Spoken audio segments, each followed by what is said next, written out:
이제 요한복음 마지막 부분입니다. 우리가 한 2년 동안 요한복음을 계속 봐왔는데 마지막 부분인 만큼 매우 중요한 부분이죠.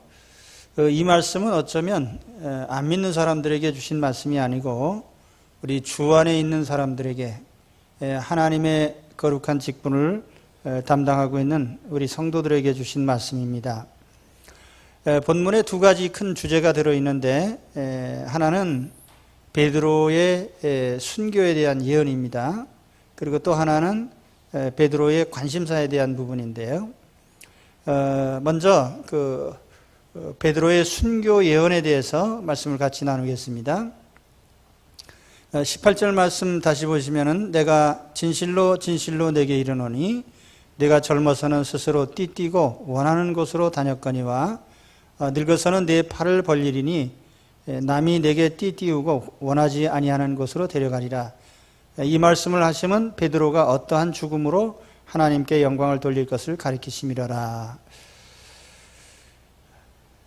베드로의 순교에 대한 말씀인데 여기에 가장 중요한 구절은 원하지 아니하는 곳으로라는 말씀이에요. 원하지 아니하는 곳으로. 주님께서 베드로를 원하지 아니하는 곳으로 붙잡고 가시겠다, 그런 말씀입니다. 저는 매주 생각을 해봐요. 내가 지금 어떻게 해서 이렇게 매주 설교를 하는 사람이 되었을까?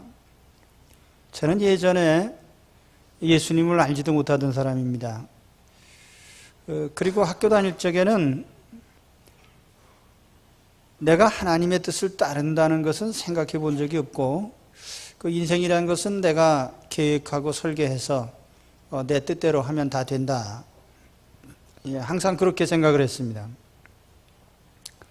그런데 어느 순간에 뜻대로 되지 않는 일이 생기기 시작하고, 내가 하고 싶은 거 하지 못하고, 가고 싶은 데 가지 못하고, 또 내가 원하지 않는 입장에 놓이게 되고, 또 원하지 않는 어떤 일들을 하게 되고, 교회도 마찬가지예요. 제가 예수님을 믿고 또 성직에 부름 받은 후에 내가 원하던 어떤 교회에 가서 사역한 게 아니고 전혀 엉뚱한 경로를 통해서 생전 알지도 못하던 교회에 가서 이제 5년 동안 훈련을 받고, 그리고 또 목회지를 선택하는 문제도 상일동에 오기 전까지 이런 지역이 있는 줄도 몰랐어요. 그런데 어떤 경로를 통해서 이 지역에 와서 목회를 하고 또 어떤 교회를 만들겠다는 생각은 있었지만 이러한 교회가 되리라는 것은 상상도 못했어요. 앞으로도 마찬가지죠. 내 뜻대로 되는 것은 아니다. 제 경험만 아닐 겁니다. 모든 사람들이 다 살다 보면 자기의 뜻대로 안 되는 것을 알게 돼요. 언젠가 서울대학교 신입생들한테 조사를 해봤습니다. 너희들은 정말 너희들이 택한 이 전공에 대해서 만족하느냐? 절반 이상이 아니라는 거죠. 나는 원해서 된 게 아니다. 또 많은 직장인들에게 물어봅니다. 당신은 당신 직장에 대해서 만족하십니까? 원하는 대로 된 겁니까? 그게 아니에요. 대부분은 또 다른 일 하고 싶다. 내가 다시 한번 일을 한다면 이 일 말고 또 딴 거 좀 해보고 싶다.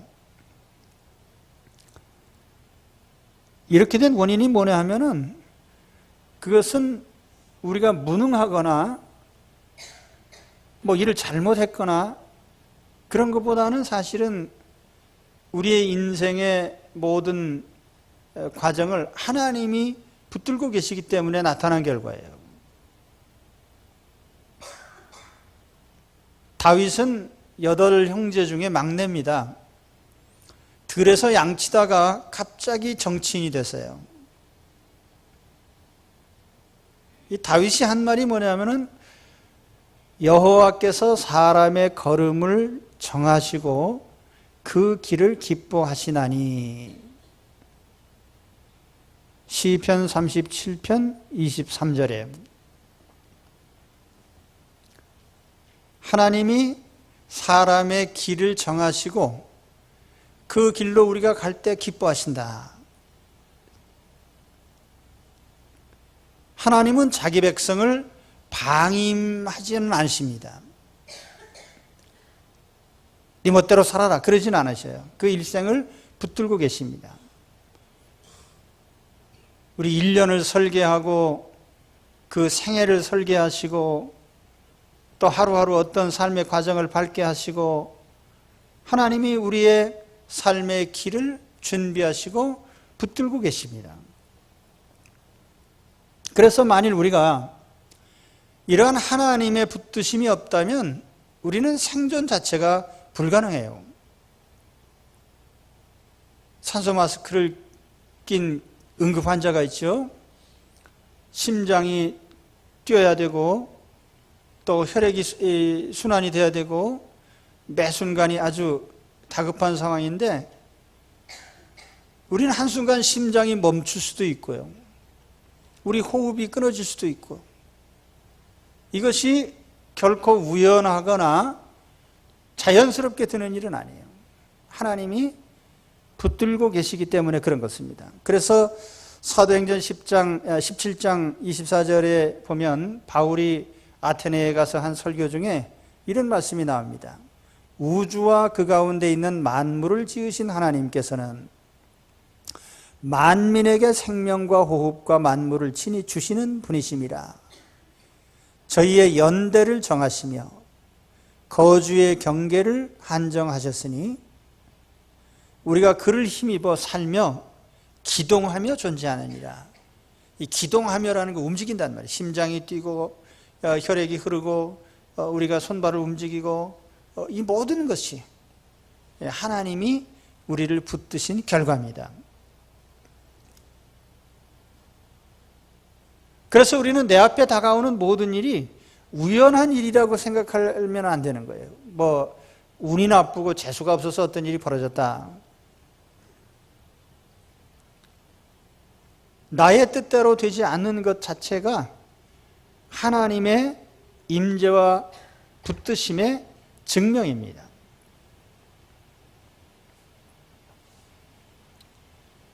제가 20대에 어떤 계기에 또 병이 들고 좌절하고 그러면서 내가 원하는 일이 틀어지기 시작했는데 또 한 가지는 내가 원하지는 않지만 항상 어떤 일을 하게 됐다는 거죠.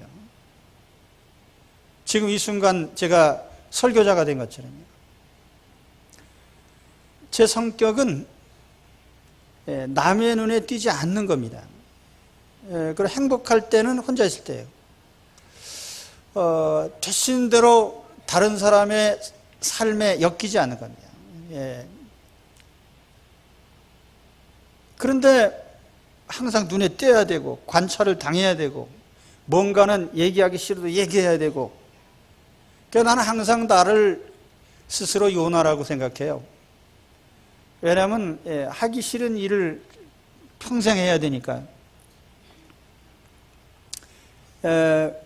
그렇다고 해서 뭐 제가 그냥 이 일에 대해서 불만을 품고 있지는 않아요.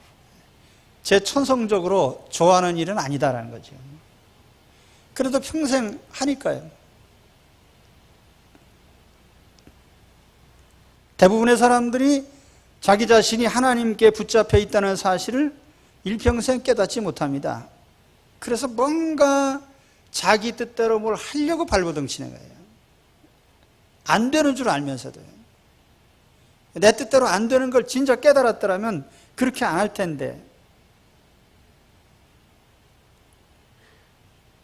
그리스인 조르바 읽고 감동받은 분들이 많은데 감동받은 건 좋은데 따라하진 마십시오. TV에 보면은 세상에 뭐 이런 일이 뭐 이런 거 있는데 거기 가끔 가다가 자막에 뜨는 것이 따라하지는 마세요. 그리스인 조르바가 아무리 좋아도 따라하지는 마세요. 하나님의 붙드심, 모든 인생들에게 하나님이 어떤 삶의 길을 붙들고 계시는데 우리는 일평생 그걸 인정을 하지 않고 깨닫지도 못하고 내 뜻대로 뭔가 계속 해보려고 하는 거예요. 시도를 하는 거예요. 오늘 말씀 18절 다시 보시면은 베드로 사도에게 이렇게 말씀하셨죠. 젊어서는 내가 스스로 띠띠고 원하는 곳으로 다녔거니와 늙어서는 내 팔을 벌리리니 남이 띠띠우고 원하지 아니하는 곳으로 데려가리라. 젊은 시절에 유대인들은 복장이 그래요. 겉옷을 걸친 후에 띠를 떼어야 활동을 하게 되어 있습니다. 그래서 띠를 띠면 마음대로 움직일 수가 있죠. 띠를 띠는 것이나 움직이는 것이나 자유롭습니다. 그런데 이제 연세가 드시면 띠 띠는 것 자체도 힘들어요. 그러니까 팔 벌리고 남이 띠를 떼어줘야 되고 남이 여기저기 데려가야만 다닐 수 있는 이런 처지가 되는 것입니다. 그렇다고 해서 이 말씀이 젊은 시절에는 마음대로 다닐 수 있다는 뜻은 아니에요. 오히려 지금까지는 네 마음대로 살았지만 앞으로는 안 될 거라고 하는 이제 그 확실한 하나님의 경고죠. 자, 베드로 사도가 지금까지 3년 반 동안 예수님을 따라다닌 건 사실인데 그러면서도 때에 따라서는 자기 뜻대로 한 것이 대부분이고 그렇지만 이제 주님께서 이제부터는 그렇게 안 될 거라는 거죠. 완전하게 주님에 붙잡혀서 이제 끌려가게 될 거다.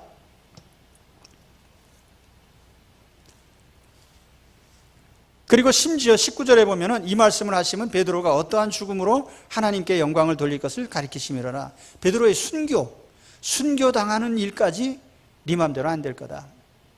주님께서 순교하라고 하면 네가 순교해야만 될 것이다.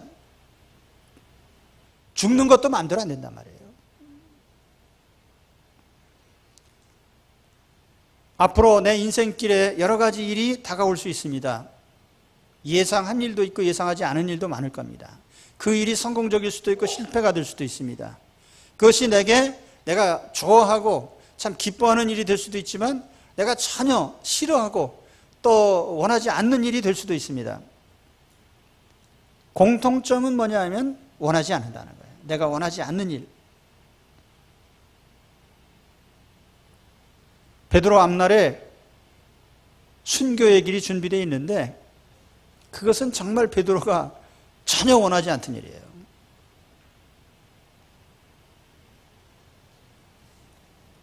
그러나 우리가 원하지 않는 일이 일어났다고 해서 반드시 불행하게 된다는 뜻은 또 아닙니다.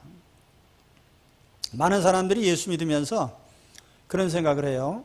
내 인생이 변화되고 또 새로운 삶이 시작되는데 이러다가 이게 내가 좋아하는 거 다 못하고 불행에 빠지는 거 아닌가. 그래서 어떤 사람들은 교회 다니는 가족에게 아주 교회 살살 다니라고 주의를 줍니다. 너무 깊이 푹 빠지면 안 된다. 예. 그러니까 푹 빠지면 그냥 예수 귀신이 확 붙잡아가지고 꼼짝도 못하게 만드는 게 아니에요. 그렇게는 되지 마라. 예, 걱정하지 마십시오. 세상 귀신은 사람을 붙잡아서 망하게 만들지만은요, 하나님의 성령께서 우리를 붙잡고 가실 때에는 우리가 하나님 자녀로서 하나님이 우리에게 영적인 자유함을 주시고 우리에게 기쁨을 주시고 하나님이 본래 원하셨던 하나님의 축복된 삶을 주시고자 우리를 붙들고 계시는 거예요. 그렇기 때문에 우리는 하나님께 붙잡힌 것에 대해서는 그것이 내가 원하지 않는 길이라 할지라도 그것이 결국 불행은 아니라는 점, 하나님께서 우리를 축복된 길로 인도하실 것입니다. 그렇기 때문에 붙잡힌 것을 이제는 놀라지 마시고 기뻐하시기 바랍니다. 만일 부모를 잃었던 고아가 부모님을 다시 만났다면 얼마나 기쁘고 즐거운 일입니까? 우리가 하나님을 잃었다가 하나님의 품으로 다시 돌아온 것이 얼마나 큰 축복이고 영광입니까? 저는 유복자예요. 6.25 때 아버님 헤어져서 못 만나는데 전에는 가끔 그런 생각했습니다. 우리 아버지가 혹시 살아계셔서 갑자기 그냥 땅이나 한 10만 평 어디 있는데 가져라 그러면 얼마나 좋을까. 아직까지 그런 일이 안 일어나고 있어요. 그러나 우리 아버지보다 더 우주의 부자이신 하나님 아버지가 이제 나의 아버지가 되셨잖아요. 우리는 그 상속자가 됐고요. 얼마나 감사한 일이에요. 그 하나님께 붙잡힌 것에 대해서 염려하지 마시고 기뻐하시기 바랍니다. 솔로몬이 그래서 이렇게 얘기를 했어요. 형통한 날에는 기뻐하고 곤고한 날에는 생각하라. 하나님이 이 두 가지를 병행하게 하사 사람으로 그 장래일을 능히 헤아려 알지 못하게 하셨느니라. 전도서 7장 14절에 형통한 날에는 기뻐해요. 그러니까 여러분 일이 잘 풀리면 그냥 기뻐하십시오. 그리고 일이 괴롭게 되고 일이 잘 안 풀리고 그럴 때는 생각을 해야 돼. 생각. 머리도 어떻습니까? 근데 우리는 거꾸로 생각을 합니다. 형통한 날에는 그냥 생각을 해도, 그리고 곤고한 날에는 그냥 또 좌절에 빠져요. 이게 아니에요. 오늘 여러분 삶의 어느 순간에 와 있습니까? 괴로운 일이 시작되셨어요? 그러면 생각을 하세요. 하나님이 왜 이렇게 하셨을까? 하나님이 원하시는 바는 무엇일까? 생각해 보면요, 오래 걸리지 않고 깨달을 수가 있어요. 아, 이런 하나님의 계획이 있으시구나. 그래서 오늘 말씀에 중요한 행동 원리가 뭐냐면은 너는 나를 따르라는 것입니다. 22절 말씀이에요. 19절에도 보면은 나를 따르라. 붙잡혀서 억지로 끌려가지 말고 오히려 붙잡힌 것을 즐거워하면서 그냥 오히려 능동적으로 따라가란 말이에요. 그래서 빌립보 3장 12절에 바울이 말하기를 오직 내가 그리스도 예수께 잡힌 바 된 그것을 잡으려고 달려가노라. 잡힌 바 된 그것을 오히려 능동적으로 따라간단 말이에요. 하나님께 붙잡힌 것. 제가 가끔 염소의 비유를 합니다. 시골 장날 보면은 염소 파는 분들이 염소를 끌고 와요. 장에까지. 이런 거 염소가 가기 싫으면은 발을 그냥 뻗대면서 안 끌려가려고 그래요. 그러면은 안 끌려가느냐? 그게 아니에요. 목이 빠져도 끌어갑니다. 좀 힘이 들어서 그렇지 끌려가는 건 마찬가지예요. 그러니까 기왕이면 목 빠지면서 갈 거 없이 그냥 즐겁게 따라가면 될 거 아니에요.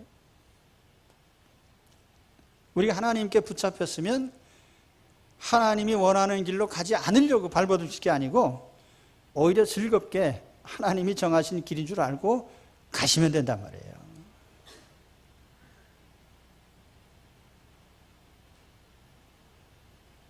그래서 22절에 너는 나를 따르라. 헬라어 어법으로 보면은 현재적인 또 지속적인 행위를 가리키는 현재 명령형으로 되어 있습니다. 베드로가 과거에 주님을 따를 때는 기복이 심했어요. 어떤 때는 잘 나가다가 어떤 때는 거꾸로 가고. 그러니까 베드로가 주님을 섬기는 모습이 아주 들쭉날쭉입니다. 어떤 때는 예수님 생명의 말씀이 계신데 우리가 딴 데로 가겠습니까? 뭐 그랬다가 어느 순간에 나는 예수를 모른다 부인하고요. 예수님께서 물 위로 걸어오실 때는 주님을 믿고 주여 저도 한번 가게 해주세요. 그래가지고 물 위로 가다가 또 의심이 불현 일어나가지고 풍덩 빠지고 주는 그리스도시요 하나님의 아들이십니다 라고 고백해가지고 칭찬을 듣는가 하면은 초막셋을 져가지고 뭐 여기 영원히 살자고 그러고 예수님이 십자가에 죽으신다고 할 때 그리 마옵소서 했다가 또 사탄아 물러가라고 욕을 먹고. 그러니까 베드로가 들쭉날쭉해요. 그래 앞으로 그렇게 하지 말라는 거죠. 주님을 잘 따라오라.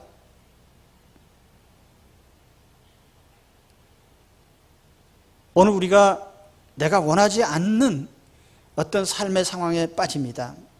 그건 당연한 거예요. 왜냐하면 하나님이 나에게 원하는 길이 있기 때문에.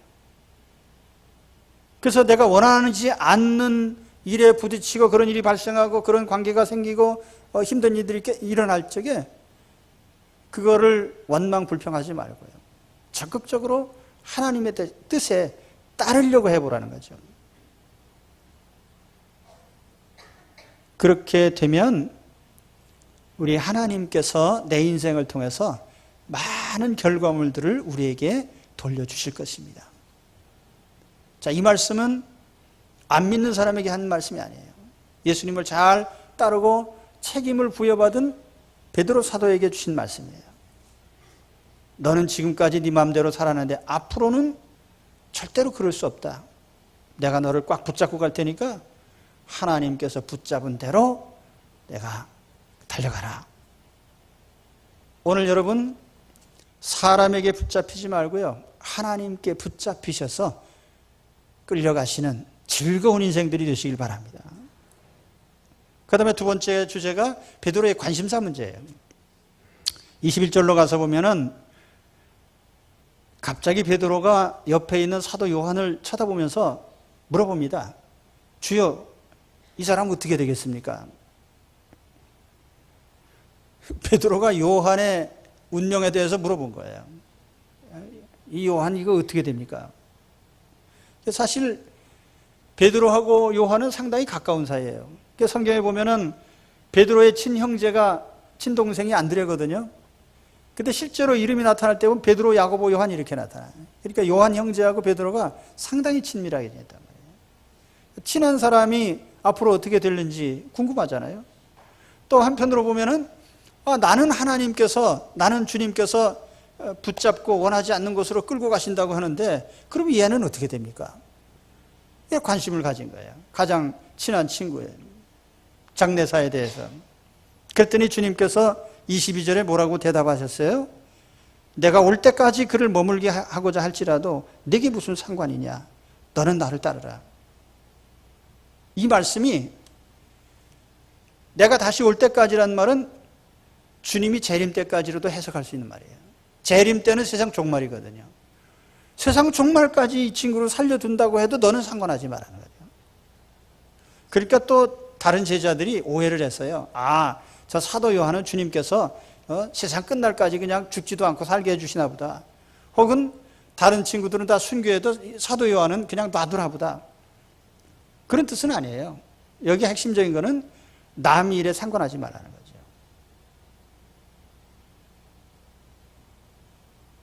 오늘 말씀이 그렇잖아요. 네게 무슨 상관이냐 그랬거든요. 사도 요한의 장래가 어떻게 되든지 너는 상관하지 마라. 아무리 친한 친구라 할지라도 관심이 많아도요, 상관할 거 없다.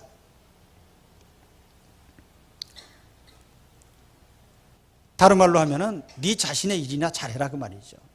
요즘 우리가 흔히 하는 말이 너나 잘하세요 그런 얘기죠. 예. 우리가 사실 남의 일에 관심이 너무 많아요. 자기 직책은 잘 감당하지 못하면서 늘 남의 일이, 남이 하는 일에 대해서는 우리는 이렇게 저렇게 비판도 하고 또 간섭도 하고 그럽니다. 서양 사람들은 개인주의 문화예요. 그래서 어느 책에 제가 본 기억이 나는데 서양 문명은 근원적으로 가서 보면 수렵 문명에서 왔다. 동양 문명은 농경 문화에서 이제 유래가 됐고, 그러다 보니까 이 서양 문명은 사냥이라는 것은 개인의 능력이 탁월하면 얼마든지 할 수 있어요. 그런데 농사 짓는 것은 이건 개인이 할 수가 없는 문제예요. 그래서 항상 공동체적으로, 그러다 보니까 쭉 관계가 엮여 있고 항상 다른 사람의 삶에 어떤 관여도 하고 관심도 가지고, 그래서 그런지 프랑스 대통령이 뭐 연예인하고 결혼을 했든지 뭐 부인하고 이혼을 했든지 아무 상관도 안 해요. 그 사람들은 사사로운 영역에 대해서는 일체 상관을 안 하려고 합니다. 우리 한국 사람들은 제가 불란서 대통령 같이 한국에서도 대통령 출마를 누가 했다고 하면은 사돈의 8촌에 12촌, 24촌까지 그냥 전부 들쳐가지고 나중엔 종친회까지 그냥.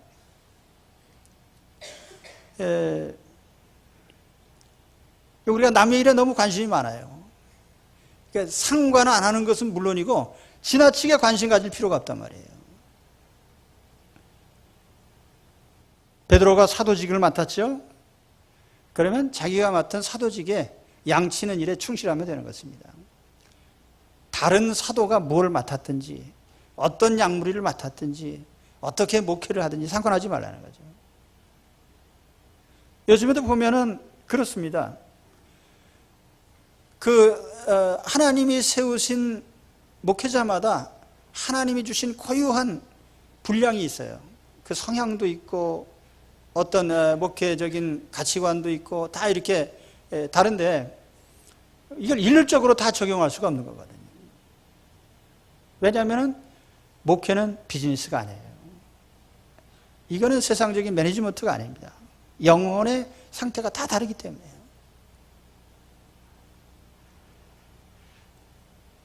아무튼 우리는 다른 사람의 일에 상관하지도 말고 지나치게 관심도 갖지 말라 그런 뜻이에요.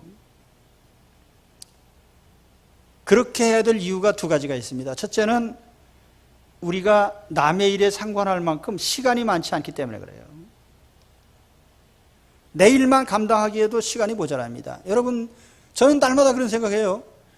내가 목회를 하면서 가장 중요한 설교 준비를 하는데 미국의 어떤 목사님은 한 편의 설교를 위해서 80시간을 준비한다고 그래요. 근데 내가 80시간 준비해서 한 편 설교를 하는가? 그것도 한 편 설교를 준비할 때 말이지, 주중에 이런저런 메시지 준비를 여러 편을 해야 되는데 어떻게 다 80시간씩 준비를 해요? 시간이 모자라죠. 신방을 한다고 해서 그 집에 가서 하루 종일 머물면서 이 얘기 저 얘기 다 할 수 있나요? 오래 머물 수가 없어요. 어떤 경조사가 일어나고 혹은 또 어떤 카운셀링을 하고 매 순간이 다 그래요. 그 시간을 우리가 넉넉히 댈 수가 없어요. 항상 부족하죠.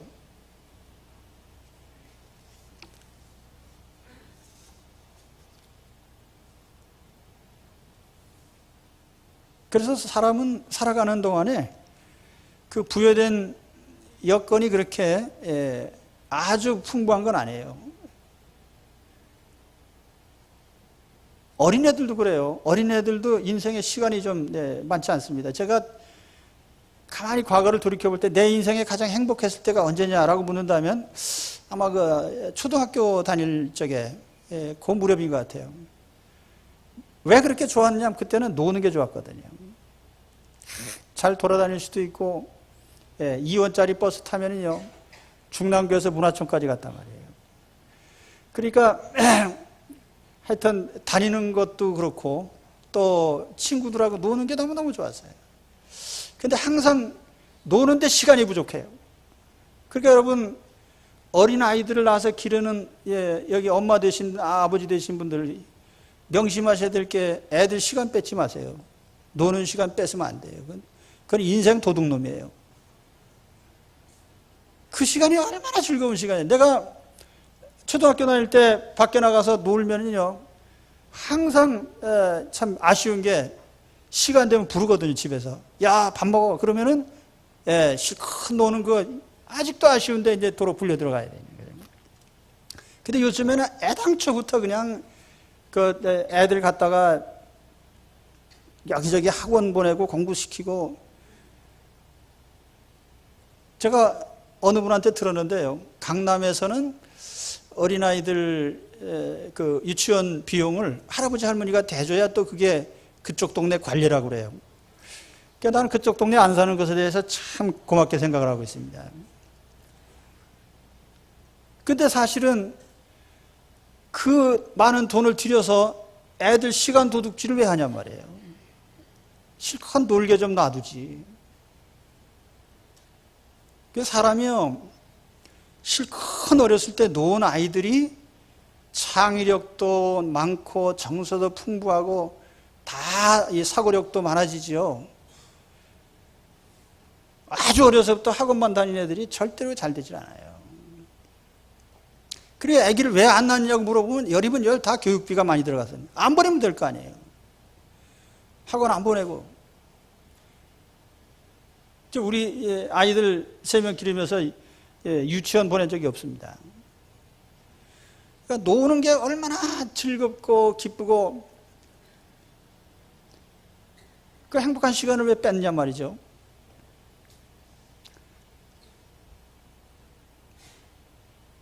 예, 지금 무슨 얘기하고 있냐면은 우리 인생은 시간이 부족하다는 것을 제가 말씀드려요. 어려서는 어려서대로 시간이 부족해. 노는데 시간이 부족하거든요. 항상 공부하는데 시간이 부족하고. 그런데 어떻게 남의 일에 간섭을 하냐. 그러니까 자기 일이나 잘하고 남 일에는 시간이 모자라니까 내 일을 다 하고 나서 시간이 남을 때 그때 간섭하면 돼요. 그 다음에 두 번째로 우리가 남의 일에 간섭한다고 해도 별로 상황이 좋아지지 않습니다. 남의 일에 간섭했을 때 좋아지기는커녕 나빠지는 게 대부분이죠. 그러니까 우리가 각 분야에서 보면 그래요.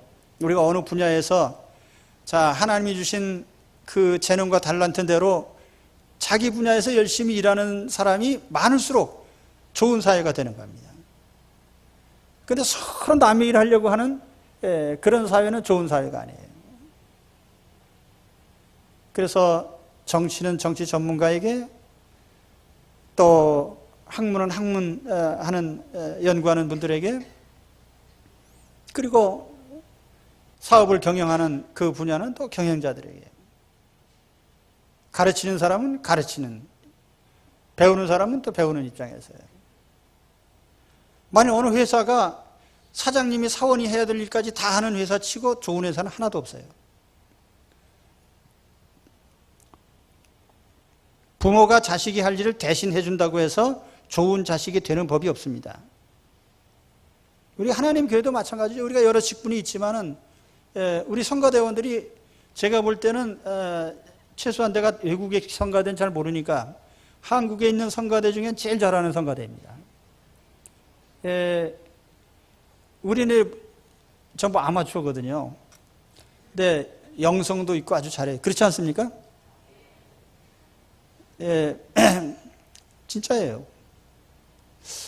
그런데 우리 성가대원들이 이 성가대원이로서 그 성가를 부르는 일에 전념을 하기 때문에 매주 예배 시간 1시간보다 더 먼저 와가지고 또 연습하고 해서 이렇게 자기 분야에 대해서요. 그러니까 좋은 교회일수록 자기 분야가 아주 철저합니다. 우리가 하나님 앞에 항상 이렇게 자기 일을 할 때 그것이 유익한 결과를 가져온다. 서로 남의 일을 하려고 하면은 좋은 결과가 나타나지 않는 거죠. 개선되지도 않아요. 그리고 또 세 번째 이유는 하나님께서 각자에게 책임을 맡기시고 또 감독을 하시는 분도 하나님이세요. 그러니까 우리가 다른 사람의 일에 간섭 안 해도 하나님이 다 감독하십니다. 잘못하면은 깨우쳐 주시고 또 하나님께서 격려도 해주시고 다 하셔요. 만일 우리가 다른 사람들이 하는 일에 지나치게 간섭한다면은 그건 하나님이 하실 일을 우리가 끼어드는 겁니다. 자, 그럼 오늘 주님의 명령을 다시 보겠습니다. 19절에 보면 너는 나를 따르라 그랬거든요. 22절에 너는 나를 따르라. 19절에는 나를 따르라 그랬고 22절에는 너는 나를 따르라 그랬어요.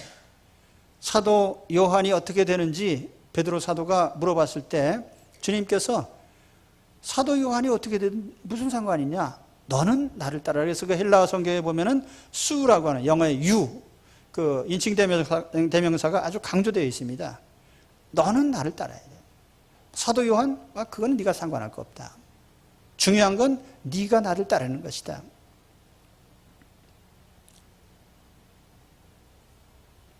자, 순교 얘기를 했죠. 어떻게 보면은 베드로 사도의 최종적인 결과는 순교입니다. 우리 인생도 죽음으로 끝나요. 우리는 기왕에 죽을 인생인데 순교적인 죽음을 죽으면 얼마나 좋겠는가.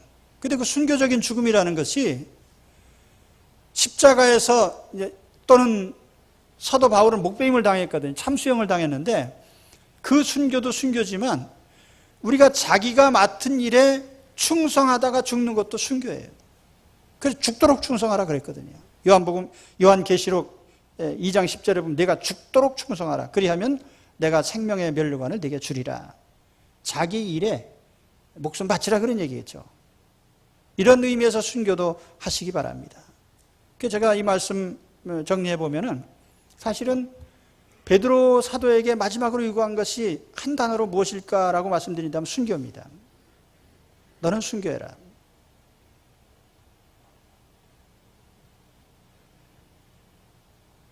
전부 순교자들이 되시기를 축원합니다. 아멘 소리가 어쩌면 그렇게 풀이 주고 계십니까? 여러분 다 순교자들이 되시기 바랍니다. 우리는 기왕에 죽을 사람이고 가만히 있어도 다 죽을 사람들이에요. 어떤 사형수가 임금님께 특별히 소원이 있습니다. 죽는 방법을 제가 결정하게 해주세요. 그래, 그럼 네 맘대로 해라. 늙어 죽게 해주십시오. 늙어 죽는 것이나 목배임을 당한 것이나 결과는 죽는 거예요. 똑같은 거죠. 그래서 우리가 인생의 종점은 죽음인데 순교할 것이냐, 우리가 하나님 원하시는 삶에 헌신하면서 우리의 생명을 바칠 것이냐, 같은 순교죠. 자, 오늘 두 가지 주제를 말씀드렸어요. 첫째는 우리가 원하지 않는 상황이 발생할 것이다. 원하지 않는 곳으로 주님이 나를 끌고 갈 것이다. 그것이 순교일지라도요. 오늘 그렇기 때문에 우리는 내가 부딪히는 모든 일들, 지금 내가 원하지 않는 일이 무수히 많이 일어났잖아요. 그 많은 일들 가운데 원하지 않는 일이 생겼다고 해서 절대로 원망하고 불평하지 마세요. 그것은 하나님이 내 인생을 붙잡고 계신 결과예요. 그러니까 오히려 순순히 따라가시기 바랍니다. 정책을 바꿔야 돼요. 또 한 가지는 다른 사람이 어떻게 되든지 그건 너무 관심 가질 필요 없어요. 베드로는 순교당하고 요한은 살아남고 그래도 우리가 상관한 일은 아니에요. 우리는 내가 맡은 일에 충성하면 됩니다. 오히려 육신적인 순교를 당하지 않는다면 우리는 일생을 주님 위해서 쓰는 일에 헌신하면 돼요. 그래서 산자로서의 헌신과 삶에 대한 순교가 있으면 됩니다. 그래서 오늘 주 안에서 우리 주님이 부탁하신 마지막 말씀이에요. 우리 삶의 지표입니다. 전부 하나님이 원하시는 순교자들이 되시기를 주의 이름으로 축원합니다. 기도하겠습니다.